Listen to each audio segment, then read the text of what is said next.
आज की इस वीडियो में हम बात करने वाले हैं क्लास 12th की पॉलिटिकल साइंस का चैप्टर नंबर 2 सत्ता के नए। तो इस चैप्टर में हम पढ़ेंगे कि किस तरह से आफ्टर 1991 सोवियत यूनियन के डिसइंटीग्रेशन के बाद वर्ल्ड में सिर्फ एक सुपर पावर रह जाती है जो कि होती है अमेरिका। इसी मोनोपोली को चुनौती देने के लिए, चैलेंज करने के लिए ये संगठन जो है इनका एमर्जेंस होता है। इसे कहा जाता है सत्ता के नए केंद्र। सबसे पहले हम बात करने वाले हैं यूरोपीय यूनियन के बारे में। देखो, सेकेंड वर्ल्ड वॉर के बाद यूरोप ने अपने बहुत सारे रिसोर्सेस लगा दिए उस वॉर को जीतने में। सुनाओ यहाँ पे क्या करता है, अमेरिका यूरोप की आर्थिक स्थिति को सुधारने के लिए यूरोप की मदद करता है, जिसे मार्शल योजना के तहत जाना जाता है। हमने ब्रिक्स के बारे में क्या पढ़ा है कि जो ब्रिक्स है वो डेवलपिंग कंट्रीज का एक ग्रुप है। सार्क के बारे में पढ़ा हमने कि सार्क क्या है, दक्षिण एशियाई क्षेत्रीय संगठन है। एक ग्रुप बनाया गया है दक्षिण एशियाई के देशों के द्वारा ताकि एक दूसरे को बिजनेस को सपोर्ट किया जा सके। रूस किस तरह से परमाणु शक्ति के रूप में एमर्ज हुआ। चीन हमने पढ़ा कि किस तरह से बहुत ज्यादा डेवलप्ड कंट्री बनी है। Hello everyone and welcome to my channel the wings of brain and this is Pooja. आज की इस वीडियो में हम बात करने वाले हैं क्लास 12th की पॉलिटिकल साइंस का चैप्टर नंबर 2 सत्ता के नए केंद्र। इस चैप्टर में हम पढ़ेंगे कि किस तरह से आफ्टर 1991 सोवियत यूनियन के डिसइंटीग्रेशन के बाद वर्ल्ड में बहुत सारी कंट्रीज का एमर्जेंस होता है जो कि अमेरिका की एक ध्रुवीयता को चुनौती दे सकती हैं। आपने प्रीवियस चैप्टर्स में पढ़ाई होगा कि किस तरह से सेकेंड वर्ल्ड वॉर के बाद जो है वर्ल्ड में दो सुपर पावर्स होती है, एक होती है अमेरिका और सेकंड होती है यूएसएसआर। ये दोनों ही सुपर पावर्स जितने भी देश हैं वर्ल्ड में उन सबको अपने अंडर करना चाहती थी, या हम कह सकते हैं जो छोटे छोटे नेशंस होते हैं उनकी हेल्प करती है ताकि वो सारे नेशंस इनके अंडर में आ जाए। लेकिन एट द एंड क्या होता है, 1991 में after the disintegration of Soviet union world में सिर्फ एक सुपर पावर रह जाती है जो कि होती है अमेरिका। अब अमेरिका क्या चाहता था कि वर्ल्ड में जितने भी कंट्रीज है ना वो अमेरिका के अकॉर्डिंग चले, यानी कि जो भी अमेरिका पॉलिसी बना रहा है उसी पॉलिसी को फॉलो करें। लेकिन क्या होता है, इसी मोनोपोली को चुनौती देने के लिए, चैलेंज करने के लिए ये संगठन जो है इनका एमर्जेंस होता है, जिसे कहा जाता है सत्ता के नए केंद्र। इन्हीं टॉपिक्स के बारे में आज की इस वीडियो में हम पढ़ेंगे। इन्हीं संगठनों और देशों को सत्ता के नए केंद्र कहा जाता है। तो कौन कौन से हैं ये देश, जानते हैं इसके बारे में। यूरोपीय संघ, रशिया, आसियान, चीन, SAARC, Israel, BRICS, Bharat, Japan, दक्षिण कोरिया। सुनाओ, सत्ता के नए केंद्र का मतलब ये है कि अब दुनिया में सिर्फ एक या दो ताकतवर देश नहीं, अब कई देश और संगठन आर्थिक और राजनीतिक रूप से मजबूत हो गए हैं और ये सब मिलकर दुनिया की राजनीति और अर्थव्यवस्था में बराबरी का संतुलन बनाए रखेंगे।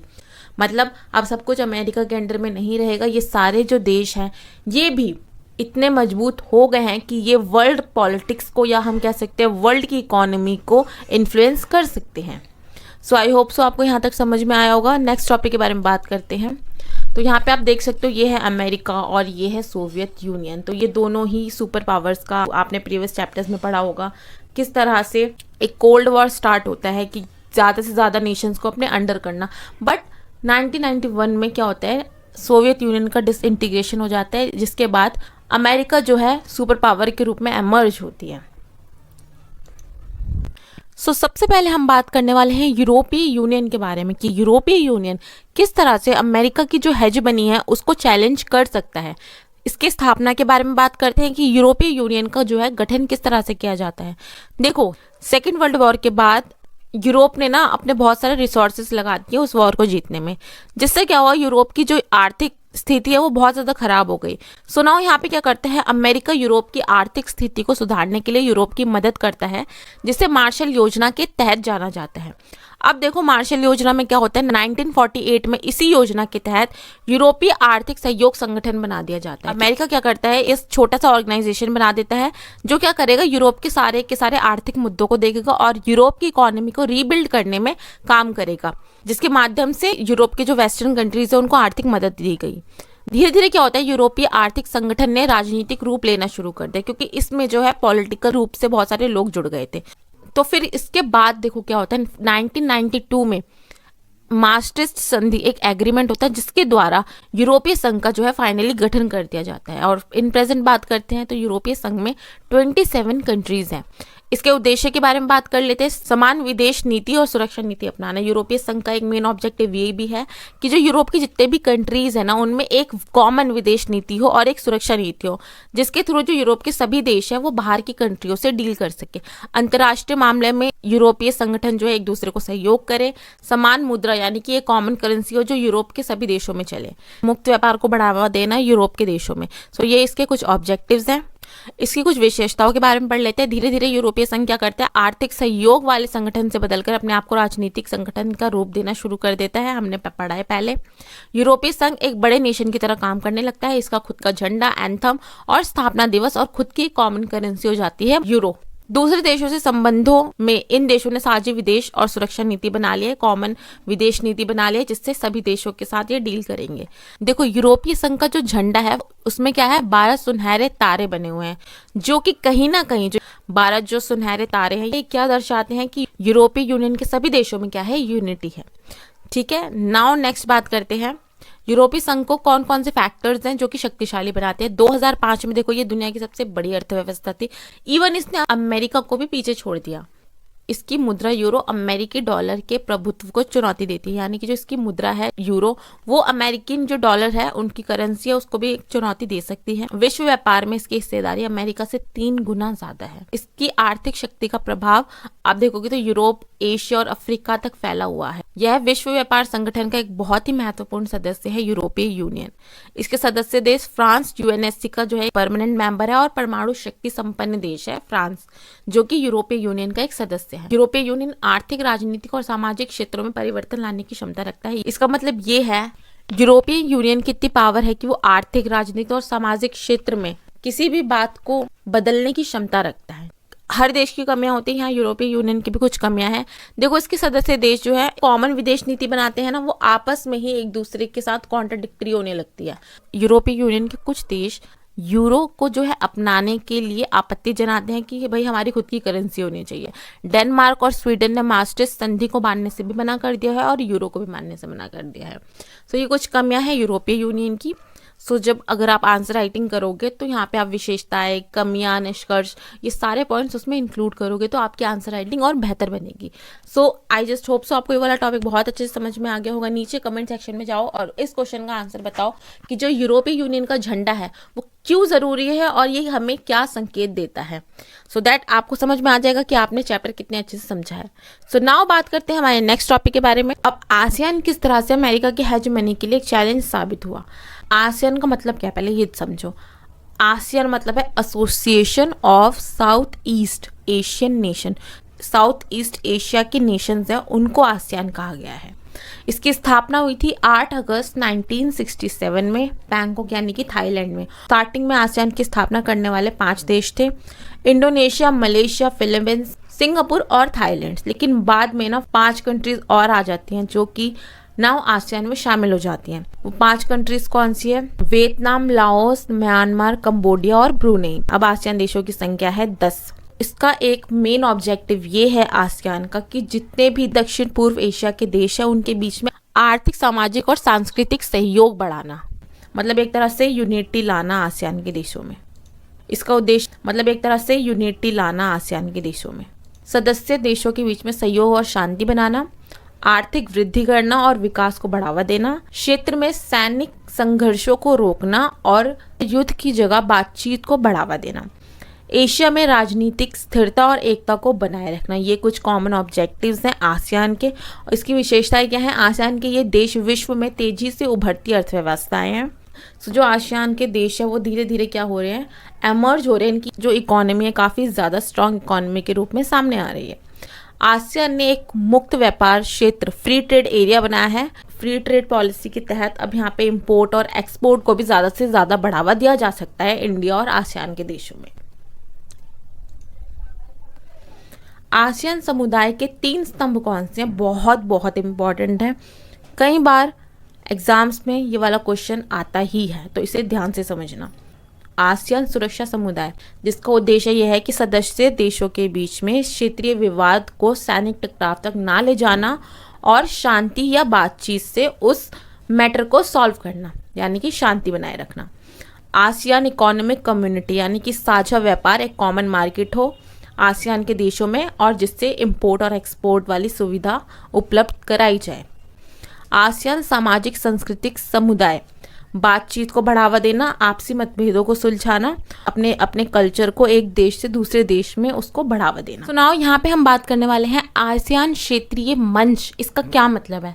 तो देखो, आसियान क्षेत्रीय मंच की स्थापना 1994 में हुई थी और इसका ऑब्जेक्टिव ये था कि जो भी हमारे सदस्य देश हैं आसियान के, उनके बीच में सुरक्षा और विदेश नीतियों में तालमेल बनाना, यानी कि एक कॉमन विदेश नीति हो जिससे कि सभी देश जो आसियान में शामिल हैं उनकी रक्षा की जा सके। आसियान चीन और भारत के साथ इन्वेस्टमेंट में भी शामिल है। फ्री ट्रेड एरिया बनाने में आसियान के कई देशों का ध्यान है। अमेरिका और चीन ने भी मुक्त व्यापार में आसियान के साथ रुचि दिखाई है। भारत ने 1991 में पूर्व की ओर चलो नीति और 2014 में एक्ट ईस्ट पॉलिसी अपनाई, जिससे कि दक्षिण पूर्व एशियाई देशों के साथ राजनीतिक, आर्थिक और सुरक्षा पर सहयोग किया जा सके। भारत ने सिंगापुर, थाईलैंड और मलेशिया के साथ मुक्त व्यापार के समझौते पर साइन किया है, मतलब एक एग्रीमेंट साइन किया है ताकि इन देशों के साथ फ्री ट्रेड एग्रीमेंट को बढ़ावा दिया जा सके। 2009 में भारत और आसियान में मुक्त व्यापार समझौता हुआ और हाल ही में भारत ने आसियान के देशों की यात्रा कर विभिन्न क्षेत्रों में सहयोग बढ़ाने के लिए कई एग्रीमेंट्स पर साइन की है। इन प्रेजेंट बात करें तो ये कुछ रिलेशंस हैं इंडिया और आसियान के बीच में। सो आई होप सो आसियान का टॉपिक आपको समझ में आ गया होगा। अब हम बात करते हैं हमारे नेक्स्ट टॉपिक के बारे में, जो कि है ब्रिक्स। देखो, सबसे पहले हम जानते हैं कि ब्रिक्स का मतलब क्या है। ब्रिक्स देश उभरती अर्थव्यवस्थाओं का एक संगठन है, यानी कि जो भी डेवलपिंग कंट्रीज हैं उनका एक संगठन है ब्रिक्स। इसके नाम का मतलब है B for Brazil, R for Russia, I for India, China और साउथ अफ्रीका। सो ये 5 कंट्रीज ब्रिक्स में शामिल है। ब्रिक्स का गठन 2006 में हुआ था। स्टार्टिंग में इस संगठन में सिर्फ 4 देश शामिल थे, इसलिए इसे उस टाइम पर ब्रिक कहा जाता था। लेकिन 2010 में दक्षिण अफ्रीका के जुड़ने के बाद इसे ब्रिक्स नाम से जाना जाने लगा। ब्रिक्स संघ में शामिल देशों की जनसंख्या दुनिया की आबादी का 40% है, यानी कि दुनिया की आबादी का 40% जस्ट इन ब्रिक्स कंट्रीज से आती है। इसके सदस्य देशों के बारे में तो आपने पहले पढ़ लिया, ब्राजील, रशिया, भारत, चीन और दक्षिण अफ्रीका, ये इसके मेंबर कंट्रीज हैं। ब्रिक्स बनाने का मेन ऑब्जेक्टिव क्या था कि बहुध्रुवीय व्यवस्था बनाना, जहाँ पे किसी एक देश की हेजेमनी ना हो बल्कि बहुत सारी कंट्रीज आपस में मिलकर अलग अलग मुद्दों पर बात करें।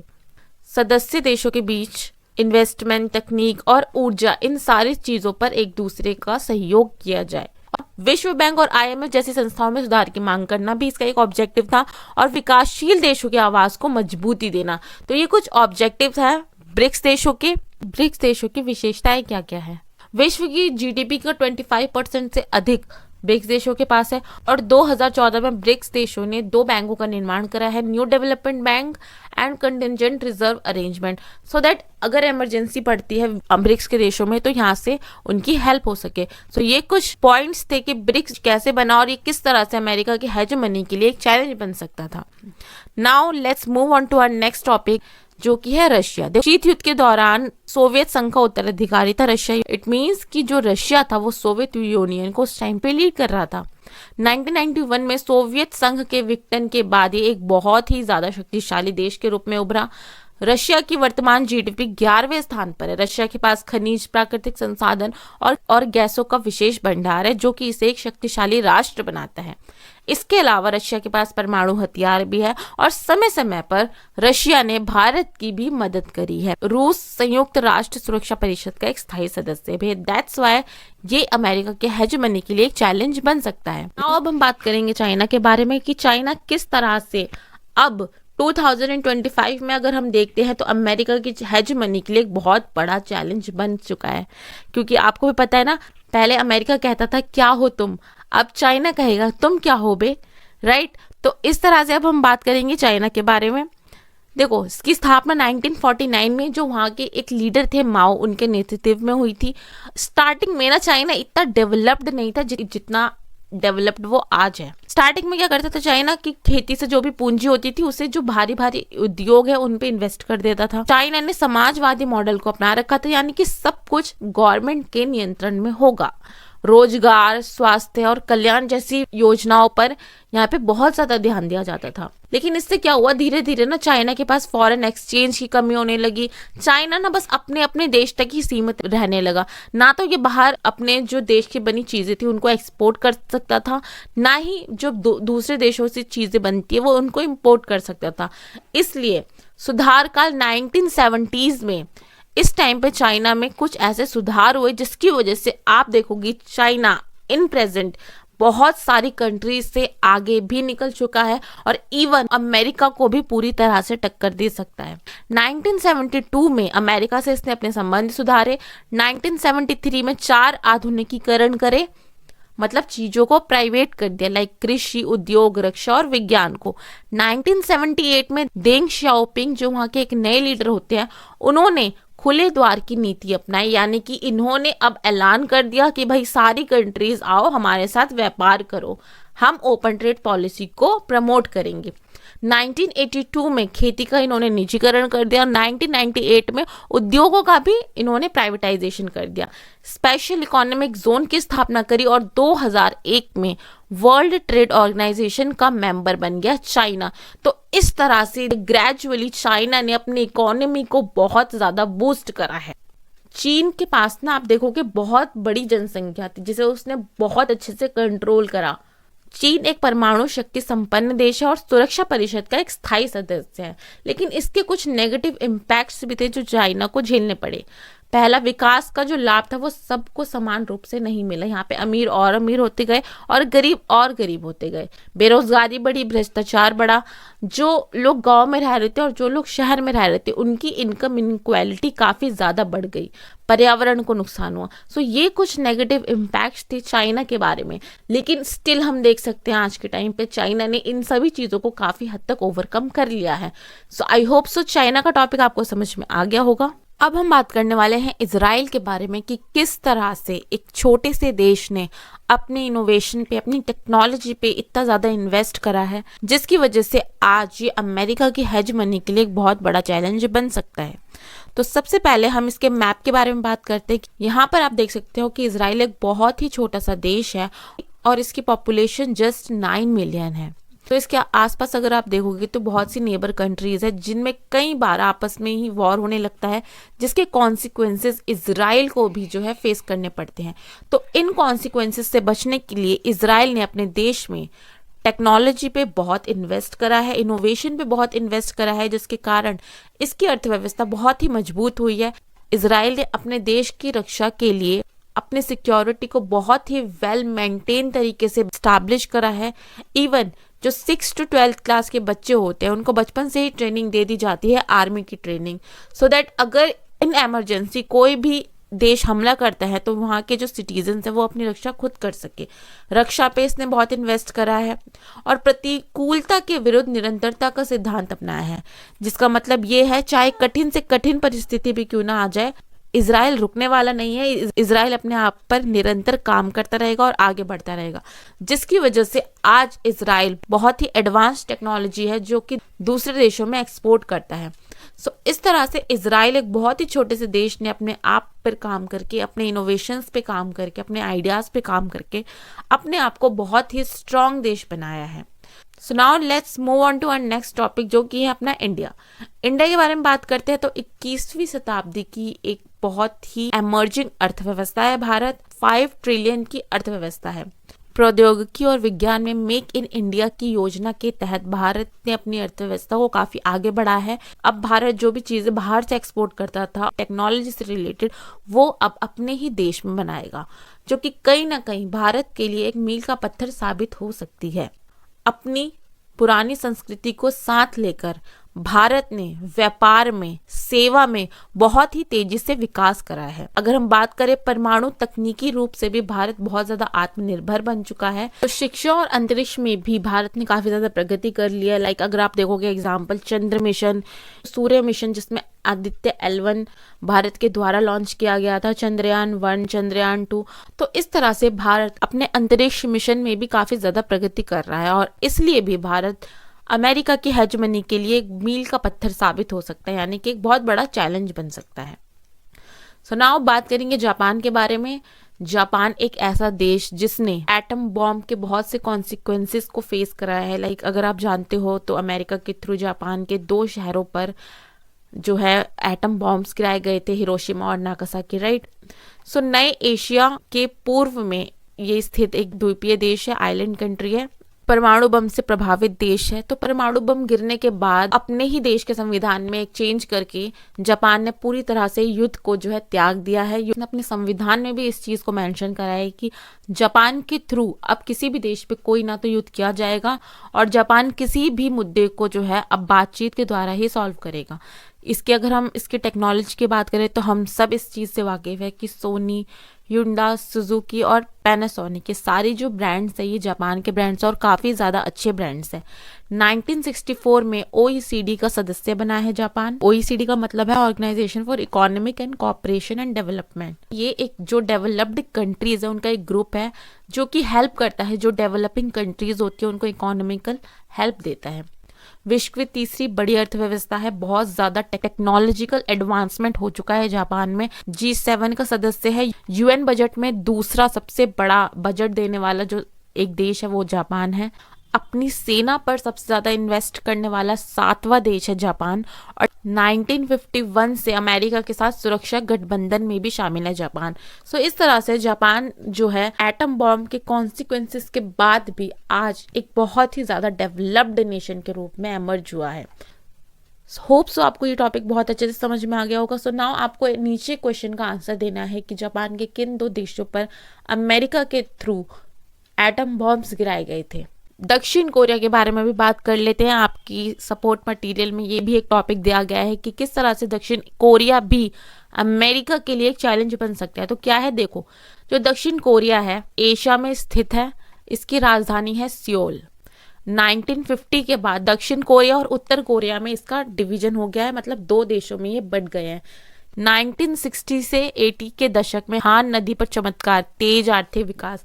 इसका मतलब ये है कि दक्षिण कोरिया ने भी अपने देश में काफ़ी ज़्यादा एडवांस्ड टेक्नोलॉजी को विकसित करा है, अपने देश को काफ़ी ज़्यादा एडवांस बनाया है, काफ़ी ज़्यादा आर्थिक विकास करा है।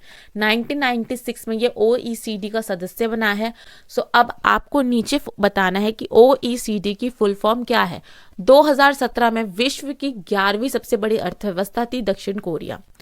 HDI ह्यूमन डेवलपमेंट इंडेक्स 2016 में दक्षिण कोरिया का 8वां स्थान है।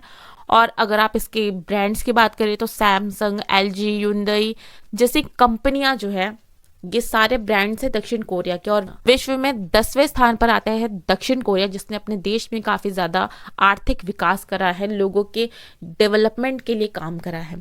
सो होप सो आपको ये वाला टॉपिक बहुत अच्छे से समझ में आ गया होगा। सो इस तरह से हमारा ये चैप्टर बहुत ही अच्छे से कंप्लीट होता है।